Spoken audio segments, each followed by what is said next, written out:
Hello, friends. Jay the Silent Cartographer here with week 17, day 17, I think, of Daily Map. And today we're back in Wonder Draft. We're gonna do. I've been rereading The Lord of the Rings, and that has inspired upon me.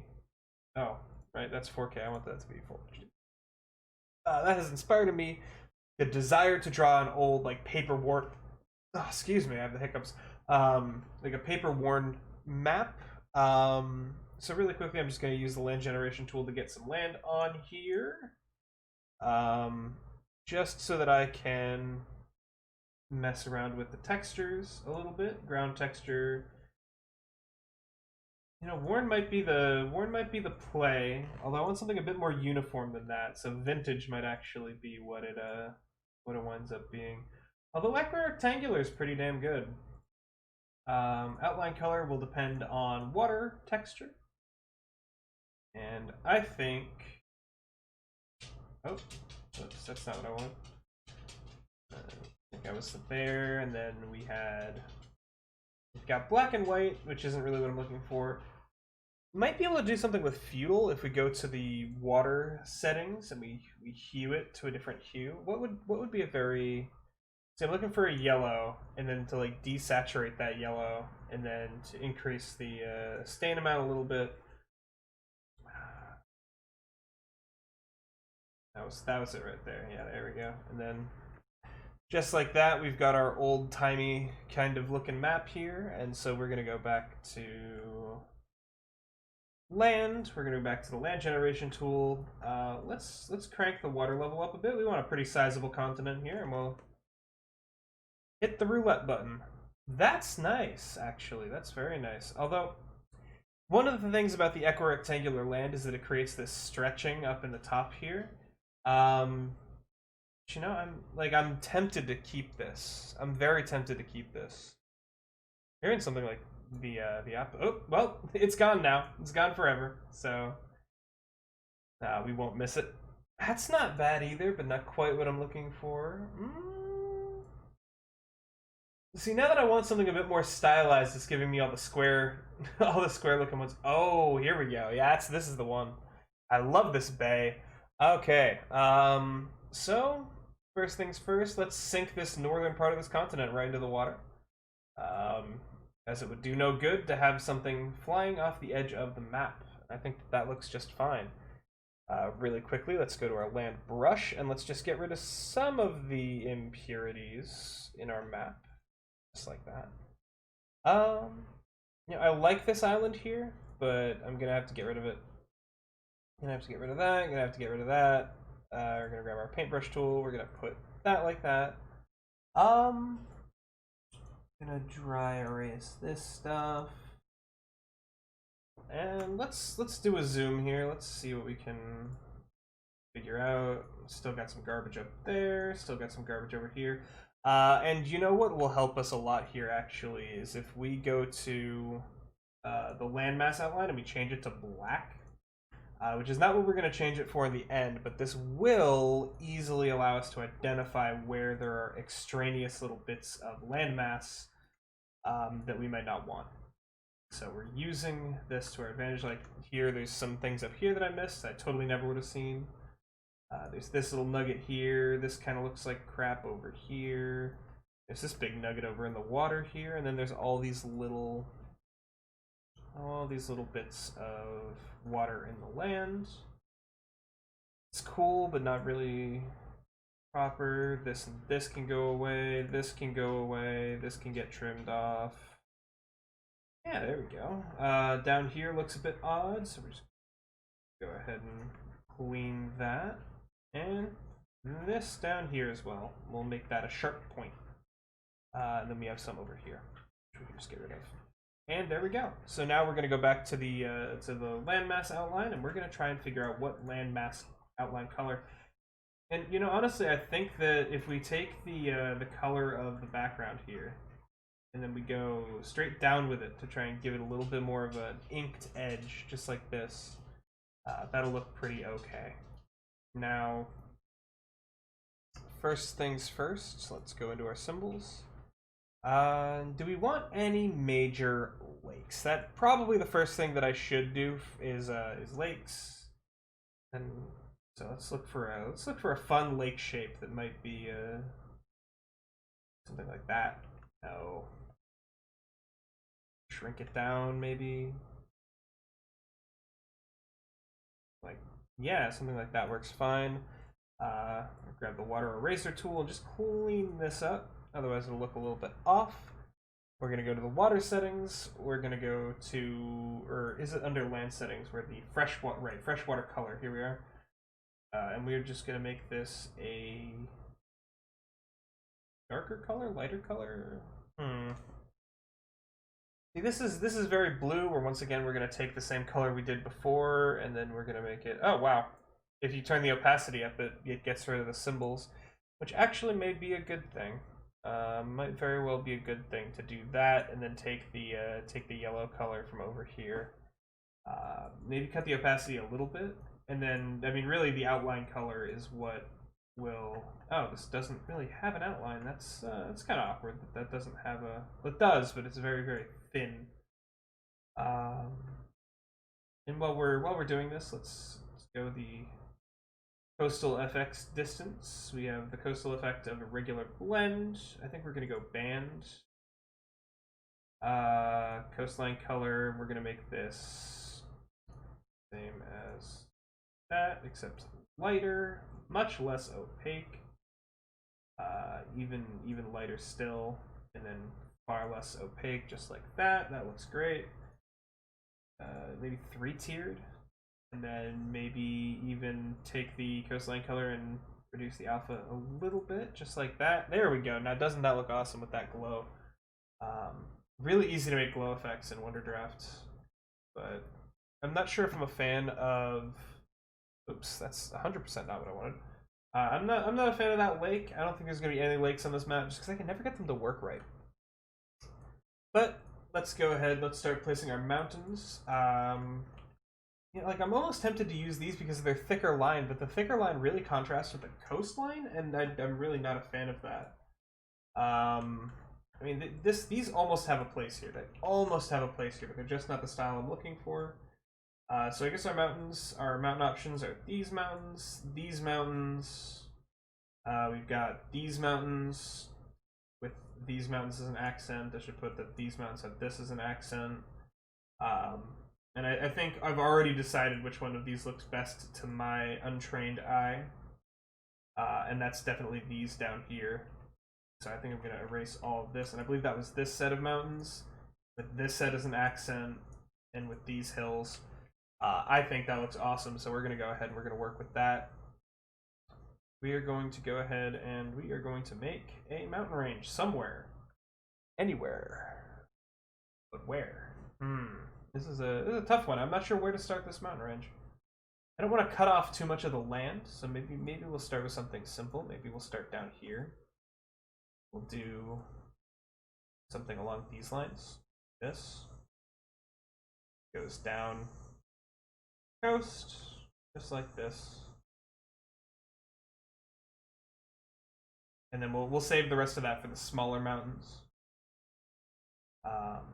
And then I want to do like a big open mountain range here in the middle of the continent. It's just kind of like a divider. I think I'm going to put that down temporarily, just like that. Down here could definitely do for some mountains. I like to outline my coasts with mountains. I know it's not technically proper to have these large mountains on just kind of following the edge of your map, but I like the way they look, so screw it. Why not do it? And then we're gonna go ahead and we're gonna do a little mountain range here. We're gonna use the auto place tool for. It's gonna be a little bit thicker, a little bit denser, and we'll do something with that. And then up in the north here, God knows I love my northern mountains.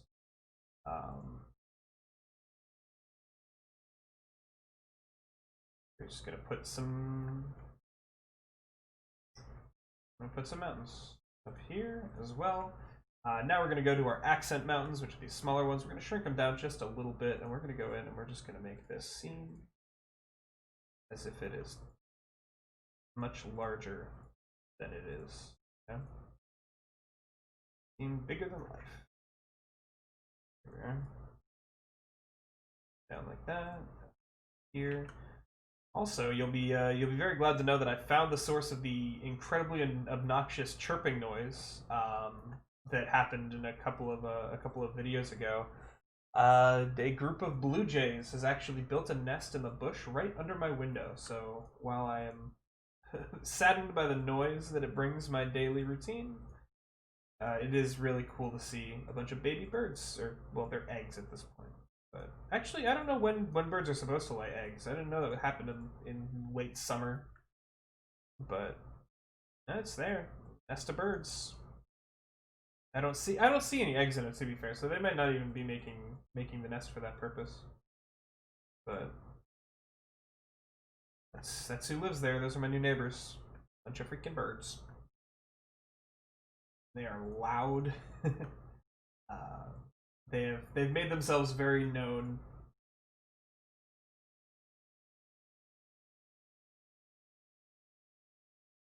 And then I've just been reading The Lord of the Rings, which has been an interesting experience to say the least. Because I mean, I've done a lot of work and a lot of research into publishing books, editing books. Specifically, I wanted for a long time to be like a copy and line editor for novels. I thought it'd be really cool to help people bring their stories to life. That was something that I was really interested in doing. But reading the first pages of The Hobbit, from everything that I've heard about publishing companies, I'm almost certain to say that The Hobbit in today's day and age would never have even made it past screening. Somebody would have insisted that the first pages be rewritten, because it's just exposition about Bilbo and the hobbits, and it's all fluff in the first chapter of The Hobbit. The whole thing is just a big ball of fluff. Which, I mean, I understand the point of setting the character of Bilbo, setting the character of who the hobbits were, what their expectations were, so that when all the dwarves show up, it does feel like this big, odd, grandiose event. But another part of me definitely feels like maybe they could have introduced the dwarves faster. Maybe they could have introduced them faster. I'm not 100% sure, though. I'm certainly no Tolkien. I couldn't tell you. I wonder what he would think of the literary scape today, of those who think them as equal, think themselves as equal. And it's fascinating to think, because like even after 50, 60, 70 years, I mean, you gotta realize There and Back Again, or The Hobbit, it was released in like the 30s, I believe. I think it was 36 or 37 that it was originally released, with The Lord of the Rings shortly following after, I think in the 50s, the 1950s, mind you. And so it's incredible to think that even to this day and age, they're heralded as these like masterpieces of literature, or cinema in case of the movies, that all fantasy is held to. And it's incredible to me that has happened. That everything is a measuring stick to The Lord of the Rings, when The Lord of the Rings, if it came out today, very well may never have been a book series. Certainly would have had very few people who were willing to read the whole thing, I'll tell you that much. It's just so fascinating to me that we still hold The Lord of the Rings to this massive epic regard, and there's not been a book series afterwards that's like, this is the next Lord of the Rings. This is the thing that is going to change literature in the way that book did. And then, like, I mean, I'm a huge Brandon Sanderson fan. I'm a huge fan of Mistborn. I just finished rereading the first generation Mistborn novels. I am about to start rereading the second generation Mistborn novels. Like, what a fantastic world! What a fantastic world builder and writer. But like everywhere I go that I talk to people who have read his work, they say, yeah, but he's no Tolkien. When people say Game of Thrones, for example, yeah, but J.R.R. Martin, or George R.R. Martin is no J.R.R. Tolkien. He's not Tolkien. As much as he might want to be, he's not Tolkien. He is no Tolkien. And so I'm thinking to myself, like, what the hell does an author have to do to create a world that would be heralded as Lord of the Rings returned? And I think that the answer to that is more so in Tolkien's process than it was in his actual literature. See, Tolkien wasn't an author. He didn't want to tell stories. He wanted to build worlds. He wanted to show off the things that he created, and so he told stories in those worlds. And I think that that's where a lot of authors are different from Tolkien. I, speaking from personal experience, approach stories from a very logical standpoint of, oh, that's a cool idea, let me write a story about it. I would never think to, or never attempt to, spend years building worlds and languages and cultures to then turn around and make a story inside of it. And that's what Tolkien did with Lord of the Rings. He came up with these fantastical languages and locations and characters, and then The Lord of the Rings was told closer to that of a history book than it was an actual novel. And that I think that's a very fascinating writing process that nobody could emulate without, like, while attempting. I don't think you could emulate Lord of the Rings by trying to emulate Lord of the Rings, because what Tolkien did was not tell a story. He told fact. He just told the fact of an alternate reality that he created. And so, in order to approach that, in order to become an author of the caliber of Tolkien, or at least in the eyes of people, become an author of the caliber of Tolkien, you'd have to then go back and you'd have to write a world. You'd have to build a world, create characters, and you'd have to not want to do it. That's the important thing, is that the first step in surpassing Tolkien would be to stop thinking that you are Tolkien, stop trying to replicate his process, and find your own process. The story that is The Hobbit, of a hobbit assisting dwarves and going on an adventure to slay a dragon and save the world, quote unquote. It's romantic, sure, but it's not original. God, that's not original. And then, like, you think of The Lord of the Rings, there's a cursed magic item that is bound to somebody who needs to be destroyed, lest the world be overcome by darkness. That is vanilla, aggressively vanilla plotting. And I know it wasn't in the 1930s, but these days, good God, that's boring. And so you have to think of an idea, you have to think of a world, you have to build the world, you have to pour yourself into it, and you just have to create a story within that world. And I think that anybody who sets out to replicate Tolkien or replicate anybody, and this is getting up to a rant and a ramble. I'm losing my thoughts left and right here. But I think they'll fail. Genuinely, I think there's no way to do it intentionally. But you also have to think that, like, if The Lord of the Rings came out today, it would never be published. It would never be considered good. And so the amazing thing to me is that there can't be another Lord of the Rings, because The Lord of the Rings would never work today in today's market. You get turned away by publishing companies. You get no sales, and people would put the book down and call it boring, bland, stupid. And so in order to create The Lord of the Rings anew in a new generation of books, you would have to come up with a better idea than the simplicity of Lord of the Rings. Although I do think that there is a majesty to this simplicity, and I think that the simplicity certainly does help The Lord of the Rings be as successful as it was. Because, I mean, just like something like Star Wars, it's an incredibly approachable story.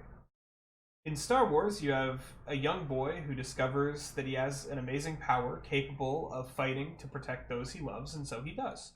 And along the way, sure, there are plot twists and plot turns, but Star Wars is a very simple story. Lord of the Rings is an incredibly simple story. So I think that the popular stories are the ones that don't alienate readers or watchers or listeners with a very high barrier to entry. You don't need to be a political sophist to understand that the Empire in Star Wars is an evil entity. You don't have to understand that. You don't have to understand politics to understand that the orcs are bad and need to die. But at the same time, and this is kind of like the fascinating part, is that in the Lord of the Rings, like, the Elven society I was about to say the players wind up in, that the party winds up in, or I mean, even to go beyond that, I forget the human city that was Sean Bean is from. Boromir is from. Like, that's a deep, flawed political leader in a structure that's collapsing around him, making bad decisions. That's complex writing. But the idea is simple. The concept is simple, and then the details are added on top of them in an approachable manner. And I think that that is the secret to the Lord of the Rings success. Well, one of the many secrets of the Lord of the Rings success.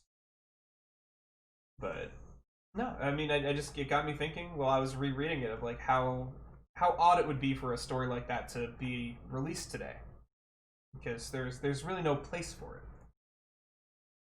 We've outgrown the Lord of the Rings. We've outgrown these simple epics. And I mean, if you wanna harken back to those times, and if you wanna read a book that seeks to capture that, there are tons of copycats out there. There are tons of rebooted fantasies that are very simple stories that are not attempting to be tricky or challenging. They're attempting to be very simple stories.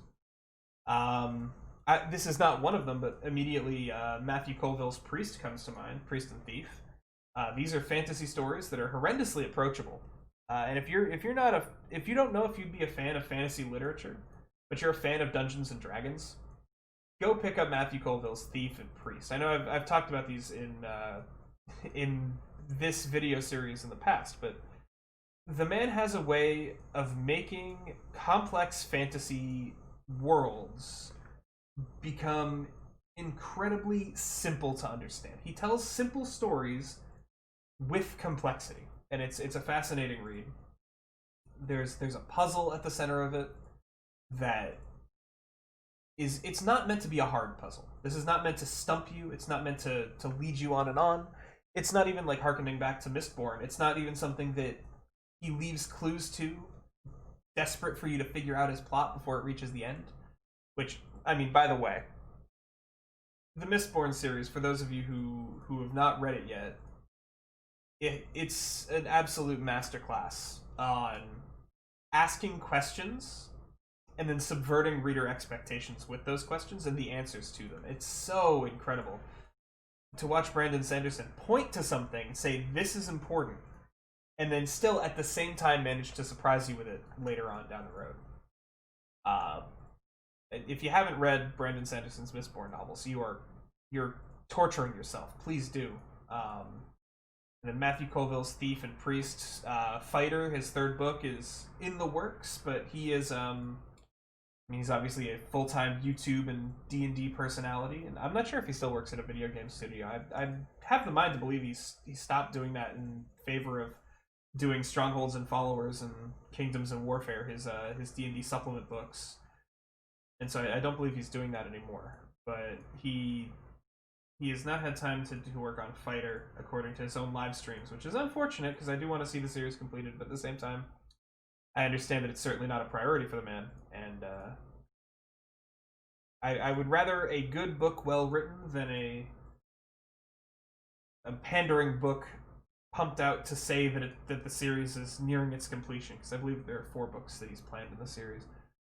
And while I've been rambling, by the way, these mountains look freaking cool. Look at this. I love that. Let's go to 100%. So this is what you would see if you pick this map up for yourself. And wow, look at that. That's incredible. You know, I'm itching to put more of these down. I think this is going to be a big mountain day, and I love mountains. Just like, you know, I used to, I don't want to say live in the mountains, because that would be disingenuous, but when I was a child, when I was a wee teen lad,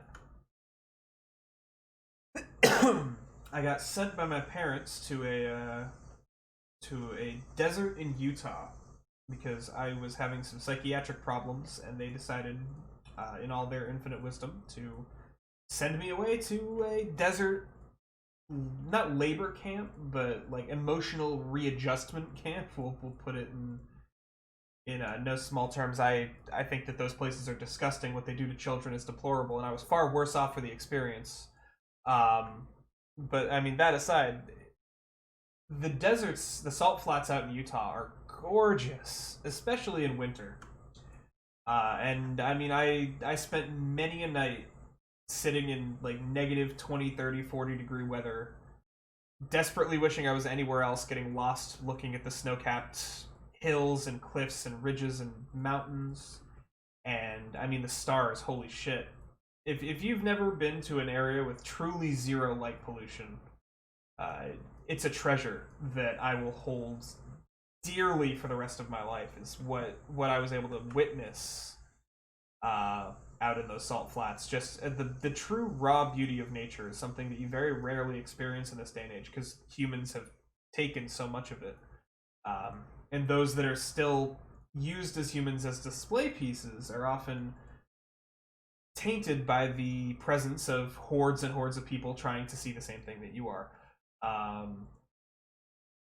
And it reminds me of the anime Log Horizon when they come off after like out of the first dungeon and they see the sunrise for the first time, and one of the characters say like, "This is incredible. We're the first people to ever see this, and that's a beautiful thing." And I felt sometimes like that out in the desert, looking out over dozens and dozens of miles of salt flats and mountains and cliffs and ridges, and just being in this giant basin alone with sandals and a backpack because we weren't allowed to have shoes in case we'd run away. Feeling trapped, but like so free and open to explore myself and my mind and the world around me. And it was a very interesting, very, very interesting time. But I mean, I've always loved mountains, and then I mean, hey, out there in that salt flats, there's oil rigs, because they pump for oil out there, and there's at the tops of the oil rigs, there's burn off valves that will emit fire, and these rigs are manned. There are people who live in the rigs, and so at night, when there's no light pollution and there's a million stars over your head, and you look out over the salt flats, suddenly it looks like a city. Suddenly it looks like a city is just grown out of the desert and is there to meet you. It almost feels like a mirage. It almost feels like if you just kept running towards it, you'd find a city. But what this is it's all the different burn-off valves of the hundreds, if not thousands, of oil rigs out in the or like oil jacks out in the desert. And it was so profound in a way that I'd never really experienced. But and then, I mean, I wish I could tell you where I was, but I just know that I flew into an airport with no with no terminal. I was loaded up in a pickup truck. I was told, "Hey, you want to grab something to eat?" And I said, "Yeah, I'd love something to eat." And they took me to a Taco Bell and they said, "Order anything you want." So I ordered some stuff without sour cream because I hate sour cream. And of course, as we're driving away, I look down in disgust as my tacos are covered in sour cream. So I actually didn't even get to eat my final meal before heading out to the desert flats in the back of a pickup truck. They drove me probably 2, 3, 4 hours in the back of that pickup truck out in the middle of nowhere, and then some dudes in backpacks with a bunch of other kids were set up somewhere in a hole that were camping. And that came to be where I would live, where I would eat, sleep, shit in a hole. Didn't have toilet paper. That was a fun experience. We ate dehydrated beans for 80% of our meals. Occasionally we get some steak, some freeze-dried steak, and it was a delight. But no, there was a beauty out there. There was definitely like the place itself didn't teach me anything about how to become a better person or how to fix any of the problems that I was having. Because I had the problems that I was anxious, I was depressed. And so, I mean, what do you do with an anxious, socially awkward kid? Well, yeah, throw him in the middle of a desert. That'll solve the problem. Clearly not. Excuse me. But what it did give me was a time to think about myself in a way that I'd never had before.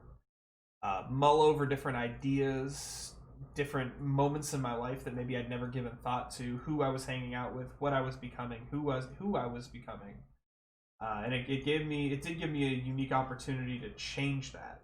I do think that there are better ways to incite that change, but I mean, the desert certainly gave me an opportunity to change that, and I don't know if I took it 100%. because I'm still not a perfect person, though I think nobody is.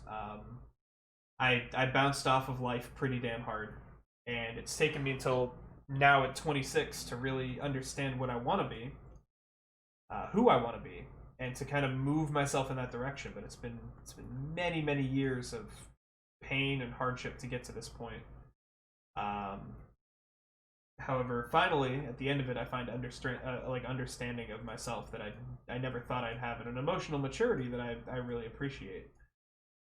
That I think a lot of people these days are lacking. And I mean, I don't have all the right answers. I make mistakes. We all make mistakes. But at the end of the day, I can live with my mistakes, and I don't know. I like who I became. Even if I mess up sometimes, even if I make the wrong decisions, even if I haven't gone anywhere with life yet, I understand that I'm still in the process of moving forward, and that excites me more than I have any right to be excited. And yeah, I let my health slip a little bit, and so that's been a little bit of a scare, and I'm trying to get that under control, but I'm hoping that I can launch off and I can do something that I want to do. I'm hoping that I can become the person I know I can be, and I think that if I say that I can't do it, then I've already lost. So I'm never gonna say that I can't do it because I can. And I mean that goes for all you guys as well. If you're out there and you're having a tough time of it, like, you can do it. Trust me, you can do it. It'll suck. Don't get me wrong. There'll be hard days ahead.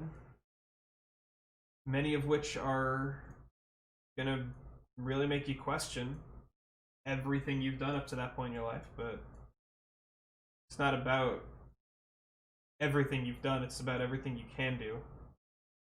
And the best thing about small mistakes, the mistakes that everybody's made, is that they don't change what you can become. Now, if you've lapsed your judgment, you've made a large mistake that did directly impact who you could become. That's a much tougher topic to tackle. One that I'm hopefully not in the position to cover. Hopefully I'm still on the right path, but mistakes teach us things that we need to learn. And accepting that we've made a mistake, accepting that failure, is the only way to then become strong enough to notice when we can have successes. Because unlike failures, successes don't come if we do nothing. Doing nothing does not set you up for victory. However,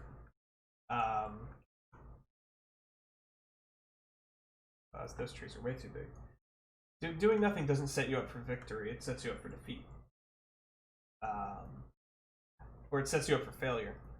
If you don't do your homework and you keep not doing your homework, well, then your homework's not going to get done. You're going to get a 0. Your teacher's going to be mad. Your parents are going to be disappointed. You're going to get anxious. And you're going to stop doing homework. You're going to stop doing your schoolwork.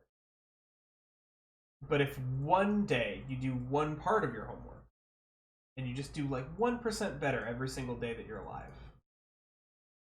then you can learn how to put success back into your life. Because like I spent 10 years failing forward super hard. And it took me until I started finding success to realize that I was only finding success because I was really trying for it. Because I was sick of what I was. I was sick of where I was, and I needed to do something else. And even now, I don't do a fantastic job of taking care of myself. Even now, I don't do a fantastic job of everything I want to do a fantastic job about. But I can say with due confidence that I'm doing more than I ever have, and that is a good feeling, a universally good feeling. So really quickly though, we are going to go moving on to our trees here. And I was going to do dense trees for this, but I don't think that actually fits too well. Although I don't even think that these trees fit too well, if I'm being honest. I don't know what to do at this point, because like we've got all these really detailed mountains here. We've got all these really detailed mountains, and so the logical thing to do would be to create a forest. but like really dense forest, like right here in the middle. But zooming out and seeing that, it doesn't really look right to me. And so I'm thinking maybe what we do is we do no trees at all. We go back into these middle areas, we grow these mountains or these hills, these foothills to larger than life size, just like that. We shrink them back down. We're well on our way to making an entirely hilly, rocky map. That I love the look of this, like hand drawn on parchment style. And then maybe we'll add some cities to this. Maybe we'll add just a few settlements to this grand world that we've created here. And maybe this this civilization doesn't really care about trees. Maybe metals are very important to them. Maybe like in I mean, I keep going back to Mistborn because I just frickin' read it. But metals in Mistborn are how the heroes got their power, how the villains got their power, and so metal was an incredibly important commodity, even though it was well supplied because everyone needed it, but it was important, and because it was important, things like mountain ranges, hills, mines all became places to build settlements, places to build cities. And so, I mean, could you imagine maybe a world where all the trees only grow underground because it's so hot? And then I don't know what to do about this. Maybe one big mountain, a couple small mountains, and hills. Hills. I mean, like, could you even just for a second imagine what it would be like to live in a world with no trees? And to have to find a way to build everything. How would oxygen be formed? Maybe the water's full of algae. Maybe the water's green in this world, but the land is not desertous, but they don't know what plants are. Plants only grow underwater. They don't know why. Plants just only grow underwater. And then maybe one day a single tree grows somewhere, and the whole world goes, what is this? Like, what does this mean? And then maybe there's a whole story there. Maybe there's a whole world there. People, places, and troubles and hardships. But I like that. I like that a lot. So we're gonna go ahead. We're gonna give a save here. We're gonna call this day 16, and then we're gonna export this. And you know we're actually gonna do a 2x upscale on this one. See, I'm trying to think, because this is at 125%. This is at 100%. 100%. This seems a little too blown out for me, too in the distance. Something here though seems a lot more correct, a lot more reasonable. So yeah, I think I'm gonna do a 2x upscale on the export. Let's say this day 16 or 17. Sorry,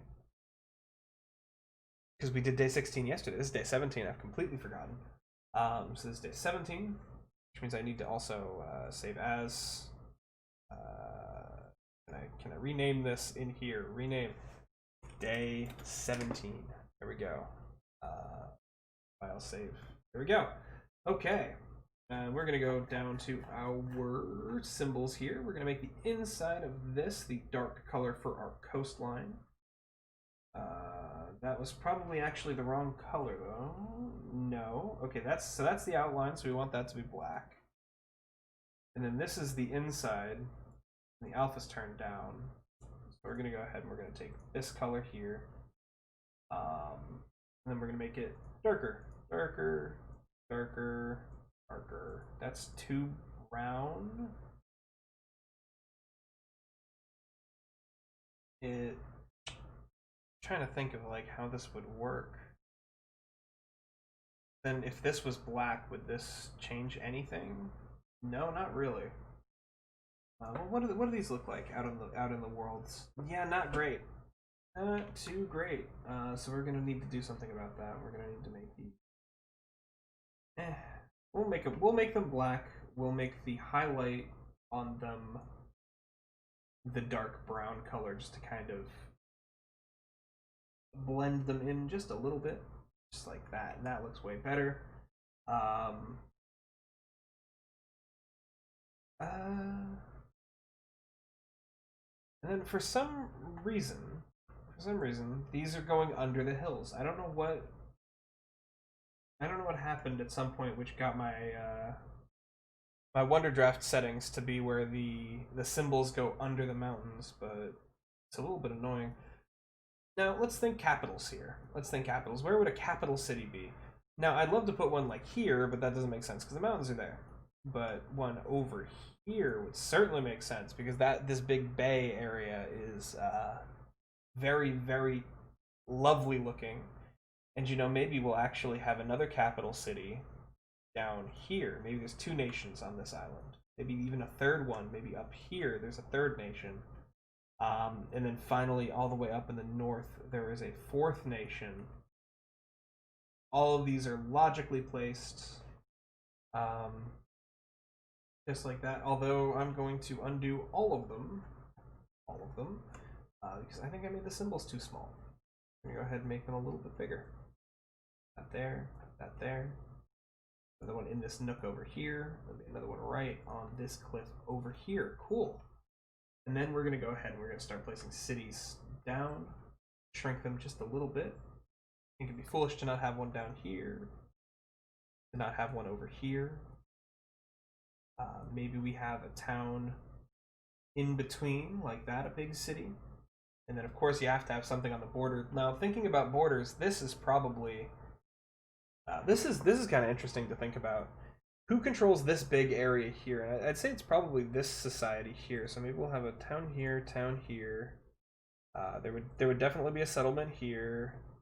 Definitely be a settlement here. And the reason I'd say these guys here is because it's very easy for them to get to it from both sides, from boat. But this group over here, and there's also going to be one over society over here. There's going to be one over here. There's not going to be anything on this over here. Maybe we have like a fishing town here because they have to get cargo from somewhere. Going up the road, there's something in the flats here. Maybe there's something in between here. Maybe there's some weird monastery or something all the way up here. And then up in the north, we have a very northern town. We have a town that's kind of on the coast in the mountains. We've got something that's kind of here, something kind of here. Maybe something here, and definitely something here. And just like that, I think that we have, so this territory, and this territory are this capital. This, and this are this area up here.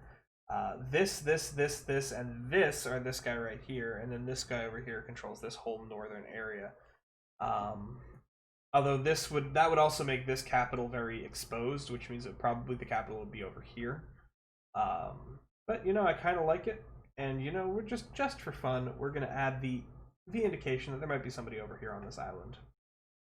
But that, my friends, is map number 17. 45 minutes, not too bad. Didn't find any room for any trees though. Although I did like the idea of one tree sprouting. So maybe we'll do an export. Still 2 times upscale. We're gonna do day 17 markers. Export that. So what about making a... Is there a cycle? Yeah, there is a cycle. Like a... Oh, that's wrong. Right, I keep trying to use WASD to move. See, I like the look of this tree. That's just not the tree that I told you to place down. Wonderdraft. There we go. I like the idea of like a tree sprouting up somewhere. That is maybe it's like up the mountains like that. A big tree in the middle of the world. No one knows how it happened, but it's a big tree. But that doesn't really work for what I'm going for. I think we've actually done everything that we can do at this point, besides maybe roads, which doesn't make sense. Oh, right. I wanted to select... Oops. No.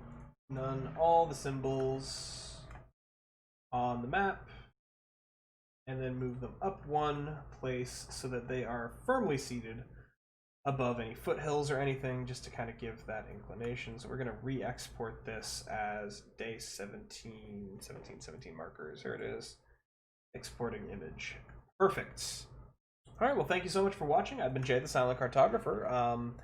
If you want to use this map in your personal, not professional, but personal RPG games, or whatever have you that you're working on, there is an Imgur link down below, Imager link down below for anybody who's inclined to download this. I will have both the version with the markers and without the markers available.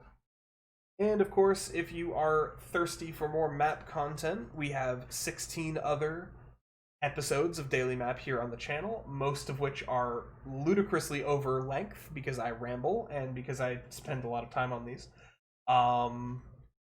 So you can go give those a look. And each one of them is also downloadable, so it's just a lot of assets for you dungeon masters out there. But that being said, thank you so much for watching, and I will see you tomorrow for day 18 of Daily Map.